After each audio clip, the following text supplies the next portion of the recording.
What's going on, guys? This is Josh. Welcome to Treksplained. Here we talk about Star Trek and drink. Please like and subscribe after the video if you enjoy it.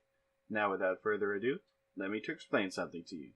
The Visitor is the third episode after the two-parter season finale of the fourth season of Star Trek Deep Space Nine. It starts off with an old Jake Sisko in his house on Earth. This episode has aspects of it in multiple years of the Star Trek timeline. He takes out a small hypospray and injects his neck when he hears the doorbell ring. That's odd. He's not expecting any company. A young woman is at the door. It's raining outside, and she is hurt. Scraped her head on a branch. So clumsy. Jake takes her inside and warms her up by the fire. He goes and searches for a first aid kit. She asks if he is Jake Sisko the writer, and he says he is. He is her favorite author. She is hero worshipping, and he goes to get some tea. Why didn't he write more? It's revealed that her name is Melanie, and she just wants to know more about Jake's life. Why did he stop writing? He lost his favorite pen and couldn't get any work done without it. He's just pulling her leg and reveals that the real reason he stopped writing was because his father, Benjamin Sisko, died. After the credits, old Jake Sisko scoots closer to Melanie, hey baby, and begins telling her of how close he was with his father, especially after losing his mother. Side note, Jake loses his mother on the Borg attack at Wolf 359. So we flash back when Jake was 18 years old and suffering from some writer's block on a story he was writing.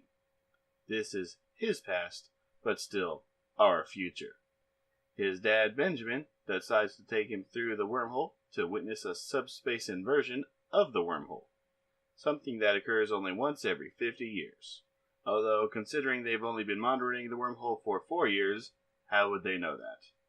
But Jake is hiding away working on his writing. It's life, Jake. You can miss it if you don't open your eyes. True dat. Ben convinces Jake to come up to the bridge to witness the wormhole thingy, but the gravimetric field is kaputting, and so Ben goes to the engineering to fix things. Jake follows him in order to get into trouble. The warp core is going to go kaboom, but Ben tries to fix it. Long story short, Ben fixes the warp core, but gets vaporized in the process by a lightning bolt from the warp core. Jake yells, "No!" We flash forward and talk about how most people can learn to accept that a person they knew is gone and move on. But not Jake. He talks about the memorial service later on Deep Space Nine, and we flash back again. Funeral attendees talk about how great Ben was, but Jake didn't say anything. He couldn't step forward since he would be leaving stuff out. Tess became a kind of surrogate mother, and everyone else goes out of their way to be nice. Nog tries to talk to Jake about his future, but Jake is not with it. Later, he wakes up to a lightning flash, and Ben is there sitting in a chair. What the fuck? He talks for mere seconds, then disappears again. Flash forward again to old Jake, and he tells Melanie that he told Dax, but it didn't seem like she really believed him. But it feels so real. Months later, we see another flashback. The Bajorans were leaving the station because of tensions with the Klingons. Worf and Kira talk to Jake about how he should be on a ship, but I guess doesn't have to be, and he stays on DS9. Jake walks away. Kira talks later to Jake about living with his grandfather. Kira tries to convince him to leave, but Jake is just not ready. Ben made DS9 into a home and a vibrant community. Jake walks down the hall and sees another lightning strike. Ben appears again. Jake takes him to sickbay, and everyone is like, how the hell did this happen? I guess Ben's temporal signature is out of phase. How's that for some Treksplaining? Dax, O'Brien, Bashir, and Jake are all with Ben in sickbay. Dak asks what the last thing he remembered was. Engineering. A few minutes ago. But that was actually a year ago. They go to try to find a fix to this, while Jake and Ben share a father-son moment. Jake wasn't holding up well with all of this. They try to set up a containment field for Ben, but it doesn't work. He disappears once more. Flash forward again to old Jake, and he talks about how he lost him again. He knows that Ben is alive, but trapped somewhere, outside of time. It's hard on old Jake, but he's dying and wants to finish the story for Melanie. Melanie is a good listener. That's a good quality for a writer. Flashback again. The Federation turned control of the station over to the Klingon Empire. Jake had to leave and give up hope on seeing Dad again. Jake went to Earth and drifted around for a while, but went to school eventually at Pennington. Then he settled in Louisiana so he could be near his grandpa. He wrote a book called Anselm, then fell in love and got married. Flashback to an earlier time, but still a while after DS9, and Nog is a Starfleet officer visiting Jake and his wife. We'll call this middle-aged Jake. Nog was able to visit the station recently, but it's looking run down. But guess who's still there? Everyone's favorite stool warmer, Morn! Quark gave the bar over to Morn. I guess he got a moon. They toast Jake's newest book, Collected Stories. It won the BTAR prize, whatever that means, but woo, champagne! Flash forward to old Jake, and old Jake has just dropped his cup of tea. Melanie asks if he's alright, but he says he'll be fine. Flashback to middle-aged Jake, and he's working on a new novel. His wife says to come to bed. Yeah, baby. Then more lightning flashes, and Ben is back. Ah, what a cockblocker. Right there on Jake's living room run. Well, how about that? Jake introduces Ben to Karina, his wife. Ben's like, not bad, Jaco. Starfleet will get there, but now they want to talk. Jake has 2 books, and Karina shows them to him. Jake cries. Touching moment. Jake says he's sorry for giving up on hope. Ben is proud of him, though. Better get some grandchildren, though.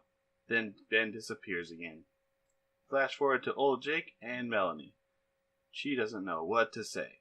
Don't say anything. Just listen, bitch. Jake tells Melanie that the subspace link exists between him and his dad. That's why he's appearing wherever Jake is. And there's a pattern. So at the age of 37, he went back to school and started studying subspace mechanics. Eventually, Karina would leave him because he got caught up on all his work. But he found out a way to recreate the accident. But he needed the Defiant. Flashback to middle-aged Jake. Nog was able to get the Defiant out of mothballs, and they were on the way to the wormhole with the old crew. Worf pulled his way with the Klingon High Council, and they gave permission for him to enter Bajoran space. They approach DS9 and ruminate about stopping at Morn's for a drink. Old time's sake. Jake designed a tool and set it up in engineering. They set everything up and wait for the wormhole to invert itself again. It kinda works, but they're both being pulled into subspace. It's a white plane.